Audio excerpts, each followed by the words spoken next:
ரொம்பவே ஸ்பெஷலான எல்லாருக்குமே பிடிச்ச டிஷ்ஷு தான் சைதாப்பேட்டை வடகறி ரெசிபி தான் பார்க்க போகிறோம்.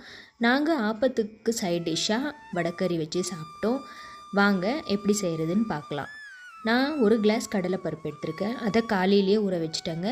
அதை அரைக்கணும். அதுலேயே 2 பீஸ் பட்டை, 2 ஸ்பூன் சோம்பு, 5லேருந்து 6 மிளகாய், எல்லாமே கொஞ்சம் உப்பு போட்டு எல்லாமே கொரன்னு அரைச்சிக்கணும். அரைச்சதை நல்லா மிக்ஸ் பண்ணிவிட்டு இந்த மாதிரி ஸ்டீம் பண்ணிக்கணுங்க. ஒரு ஸ்டீமர் இருந்தால் அதுலேயும் பண்ணலாம், இல்லாட்டி இட்லி பாத்திரத்துலேயும் பண்ணலாம். நாங்கள் இட்லி பாத்திரத்தில் இப்படி தான் பண்ணியிருந்தோம். இதை ஒரு 5லேருந்து 7 நிமிஷம் வரைக்கும் வேக வச்சு எடுத்துக்கோங்க. அப்புறம் ஒரு கடாயில் எண்ணெயை ஊற்றிட்டு 2 பீஸ் பட்டை, 3 லவங்கம், பொடியாக கட் பண்ண 2 வெங்காயம் போட்டு நல்லா வதக்கிடணும். வதங்கினதுக்கப்புறமா கொஞ்சமாக மஞ்சத்தூள், 1.5 ஸ்பூன் இஞ்சி பூண்டு பேஸ்ட்டு போட்டு அதையும் நல்லா வதக்கிடணும். இது எல்லாமே வதங்கினதுக்கப்புறமா பொடியாக கட் பண்ண தக்காளியையும் போட்டுட்டு இதுலேயே உப்பையும் போட்டு நல்லா வதக்கிடணுங்க.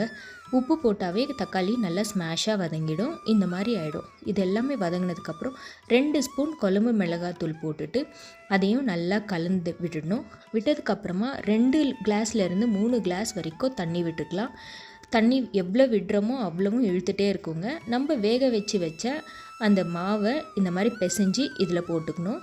இதில் போட்டு நல்லா கலந்துடணுங்க. கலந்துட்டு ஒரு கன்சிஸ்டன்சி வந்ததுக்கப்புறமா பொடியாக கட் பண்ண கொத்தமல்லியை தூவி இறக்குனீங்கன்னா சூப்பரான சைதாப்பேட் வடகறி ரெடி. கூட சப்பாத்தி, பூரி, இடியாப்பம்லாம் வச்சு சாப்பிட்டா செம்மையாக இருக்கும். நீங்களும் ட்ரை பண்ணிவிட்டு